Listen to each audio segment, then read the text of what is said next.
नमस्कार, आपके साथ मैं हूं जयप्रकाश शर्मा। नमस्कार, मैं हूं आपके साथ अक्षय अग्रवाल। तो आज देखिए दर्शकों, आज हम बहुत महत्वपूर्ण मुद्दे पर बात कर रहे हैं और महत्वपूर्ण मुद्दा है दलित वोट बैंक का। यूपी की सियासत में आप कितना भी कहिए कि कास्ट फैक्टर की राजनीति नहीं है या कोई धर्म की राजनीति नहीं है, यहां कास्ट फैक्टर की भी राजनीति होती है और धर्म के नाम पर भी राजनीति काफी होती है। और आज हम कर रहे हैं दलित वोटरों की।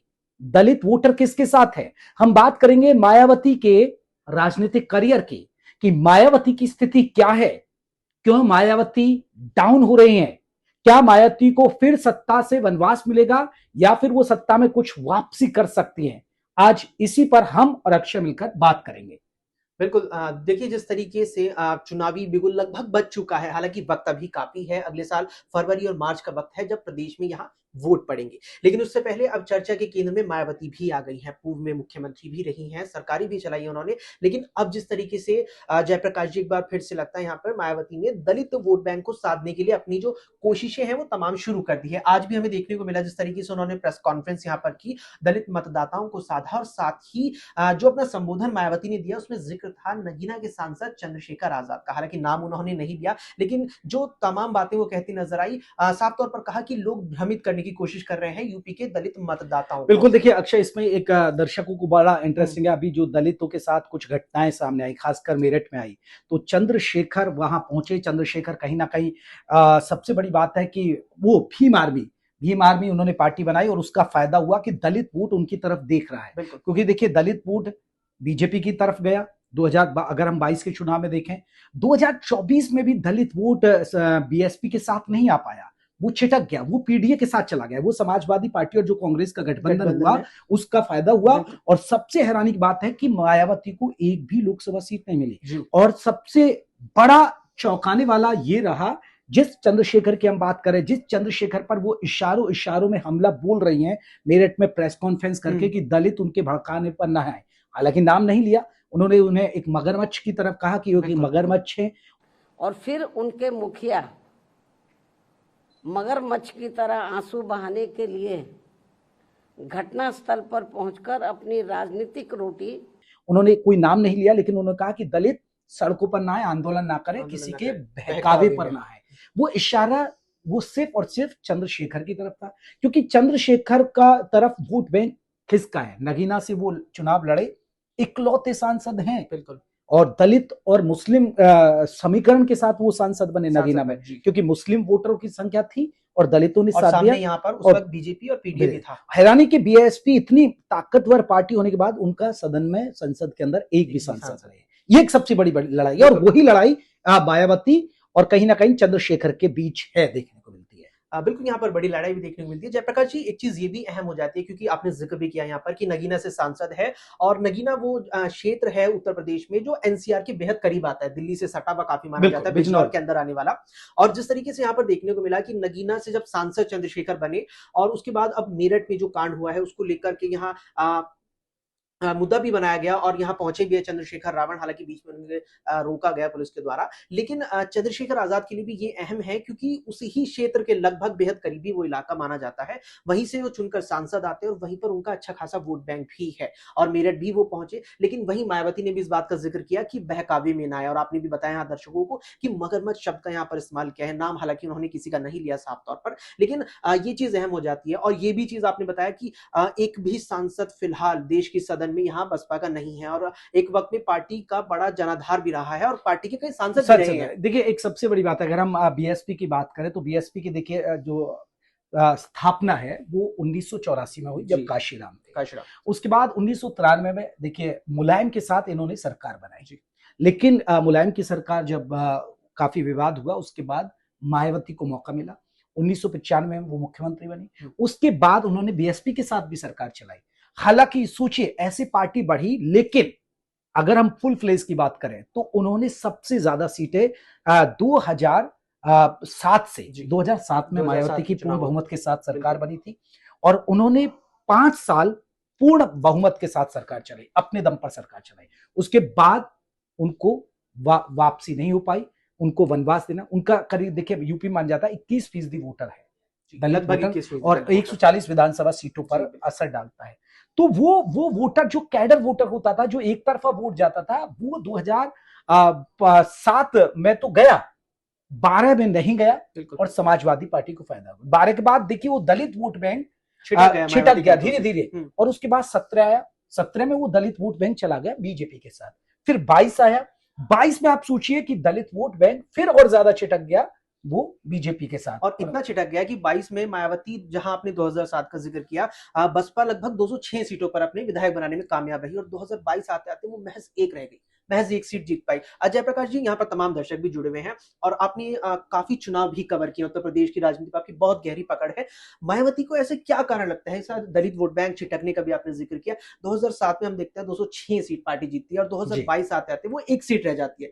इतना जो बड़ा यहाँ पर गिरावट आई है, उसका क्या प्रमुख कारण लगता है? देखिए, अब जिस तरह हम जिक्र कर रहे थे 2007 में जब उन्होंने जी। सरकार बनाई तो 206 विधायक बने थे उनके जी। और आज सोचिए उनका एक विधायक है, एक विधायक है। हालांकि 2012 में उनके ठीक ठाक विधायक थे, लेकिन वो आंकड़ा फिर घटा 22 में, और अब सोचिए 2014 में जब चुनाव हुए तो उनका एक भी सांसद नहीं था, और आज 2024 में भी उनका एक सांसद नहीं। हाँ, 2019 में उनको फायदा हुआ था जब चुनाव हुआ, जब समाजवादी पार्टी के साथ मिलकर लड़े तो उनके 10 सांसद बन गए। अब वजह क्या रही, क्यों मायावती से कैडर वोट छिटका, क्यों बीजेपी की तरफ गया? सबसे बड़ी बात है कि शायद मायावती जो पॉलिटिक्स करती हैं, जो उनका कैडर वोटर है, वो पॉलिटिक्स करते हैं कमरे में बैठकर या फिर वो रैलियों में नजर आती है। लेकिन मुझे लगता है कि अब जो कार्यकर्ता की सोच है वो बदल चुकी है। कार्यकर्ता चाहता है कोई भी लीडर हो वो उनसे मिले, बार बार हो। अब आप मुख्यमंत्री योगी आदित्यनाथ को देखिएगा, वो जनता दरबार लगाते हैं, वो ताबड़तोड़ रैलियां कर रहे हैं, अभी से इतनी रैलियां कर रहे हैं और लोगों के बीच पहुंच रहे हैं। एक मुख्यमंत्री के तौर पर आप इतने दौरे देखेंगे कि आज भी वो बस्ती, अयोध्या, एक दिन में 3-3 जिलों में जाकर रैलियां कर रहे हैं।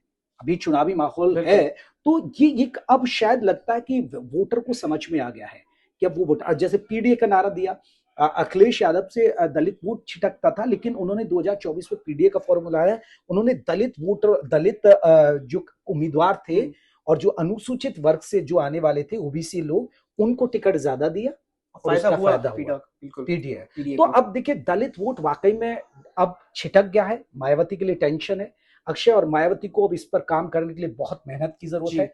अभी भी अगर ये कहें कि दलित वोट बैंक जो कैडर वोट माना जाता था मायावती के साथ, वो रहेगा, बहुत मुश्किल लग रहा है अभी की जो स्थिति और हालात है, जिस तरह की उनकी सक्रियता को देखा जा रहा है। और इसमें एक चीज ये भी अहम हो जाती है, अभी देखने को मिला कांग्रेस ने बड़ा बदलाव अपने संगठन में किया, प्रदेश प्रभारी राजेंद्र पाल गौतम को यहाँ पर बना दिया है, जो दलित है, दलित नेता है, और हालांकि यहाँ पर आप सरकार में दिल्ली में रहे हैं, लेकिन अगर देखा जाए कि एक दलित नेता पर यहाँ कांग्रेस ने भी दांव चल दिया है। हालांकि चर्चा ये भी है कि अजय राय को लेकर भी पार्टी बड़ा फैसला ले सकती है, लेकिन अगर दलित वोट बैंक की बात की जाए, आपने बताया तमाम दर्शकों के सामने यहाँ पर कि लगभग 21% यहाँ पर उत्तर प्रदेश में दलित मतदाता है, जो सीधे तौर पर 140 विधानसभा पर अपना प्रभाव डालता है। मायावती के लिए यहाँ मुझे लगता है कांग्रेस भी चुनौती खड़ी कर रही है। अगर वो केवल पीडीए को सामने से देखिए यहाँ पर, तो एक और अखिलेश है जो पूरी कोशिश में जुटे हुए हैं कि दलित मतदाता भी बड़ी संख्या में सपा के साथ आ जाए, और कांग्रेस भी देखिए अब बीजेपी भी लेगी, क्योंकि बीजेपी एक नारा दे रही है कि हमने दलितों को मकान दिए, हमने आयुष्मान कार्ड योजना से जोड़ा, घर घर राशन पहुंचा रहे हैं, शौचालय दे रहे हैं, पक्के मकान मिल रहे हैं, बहुत सारी योजनाएं हैं जो दलितों को जोड़ रहे हैं। और बीजेपी हमेशा बूथ लेवल पर बहुत सारे ऐसे दलितों के लिए कैंपेन चला रही है, दलितों को जोड़ने के लिए, और फायदा यही हुआ। हालांकि पीडीए का फॉर्मूला हिट रहा, तो कहीं ना कहीं इसका फायदा किसको मिला, वो अखिलेश यादव को मिला। लेकिन बीजेपी इस पूरे मुद्दे को, इस पूरे नैरेटिव सेट करेगी हिंदू मुसलमान, यानी वो जातियों को नजरिए से काम तो करेगी, लेकिन वो इस चुनाव को जब लेके आएगी तो माहौल आप देखेंगे कि वो हिंदू मुसलमान हो जाएगा। बिल्कुल बिल्कुल। और बीजेपी का जातीय एकजुटता दिखाने की कोशिश। खैर, अभी जो हम निष्कर्ष पहुंचे हैं और शायद हम चर्चा के अब आखिरी पड़ाव पर भी आ गए होंगे, मायावती का जो वोट परसेंटेज है, आप 2024 में सोचिए कभी 30% होता था वोट परसेंटेज, आज वो 9% पर आ चुका है, आधे से भी कम घट के रह गया है। 9% वोट है, तो उनको मिला है, उनकी पार्टी को। अब उस पार्टी के लिए सोचने की जरूरत है, और अभी जो हालात हैं, अभी जो उनकी सक्रियता है, अभी जो संगठन उनका काम कर रहा है, ठीक है, अभी सबसे पहली इकलौती पार्टी है कि उन्होंने अपने अपने धीरे धीरे करके उम्मीदवारों का ऐलान करना शुरू कर दिया। आपने देखा भी होगा, मायावती ने अभी कई सीटों पर अपने अपने उम्मीदवार बुलाते हैं, और वो हमेशा से ऐसा ही करती है, पहले तैयार कर देती है, फिर उनकी परफॉर्मेंस देखते हैं, अगर ये लगेगा तो उसको बदल भी देती है। तो ये फॉर्मूला मायावती अपनाती है। लेकिन अब कौन सा फॉर्मूला लेकर आएंगे, क्योंकि सोशल इंजीनियरिंग का उनका फॉर्मूला एक बार बड़ा हिट रहा था, बेहद कामयाब रहा था दलित और चुनावों में। सवर्णों को लेकर जी। वो चली थी, उसमें मुस्लिम भी जोड़ गए थे, तो वो ही उनको कहीं ना कहीं 2007 में सरकार बनाने में कर रहे हैं। कामयाब। अब कौन सा फॉर्मूला लेकर आएंगी मायावती, ये देखना दिलचस्प है। बिल्कुल यहाँ देखना दिलचस्प रहेगा, लेकिन ये भी चीज यहाँ पर अहम हो जाती है कि वक्त के साथ जिस तरीके से वोट बैंक यहाँ पर छिटका है मायावती का, उसमें एक चुनौती चंद्रशेखर आजाद के रूप में भी खड़ी हुई है। वो बड़ी चुनौती, जी। वो बड़ी चुनौती है। चंद्रशेखर बहुत एक्टिव रहते हैं और खासकर और उसका पश्चिमी फायदा यूपी में अगर हम हाँ, बात करें। पश्चिमी यूपी में रहे जी। तो, और वो एक्टिव भी रहते हैं, और एक्टिव आपने देखा होगा बहुत एक्टिव रहते हैं, और शायद मायावती को ही तभी वो हमला कर रही है इशारों इशारों में, क्योंकि उन्हें पता है कि अगर दलित उनसे छिटक गया तो फिर उनके पास कुछ है ही नहीं। कुछ नहीं, बिल्कुल अहम हो जाता है यहाँ पर। लेकिन अब आपको क्या लगता है, क्या राय है, हमें कमेंट बॉक्स में जरूर बताएं कि क्या मायावती यहाँ पर अपने दलित वोट बैंक को वापसी से उतने ही स्तर तक ला सकेंगी? क्या अखिलेश यादव, क्या कांग्रेस, राहुल गांधी पीडीए की मुश्किलें बढ़ाएंगी, या फिर चुनौती यहाँ और बढ़ने वाली है मायावती की?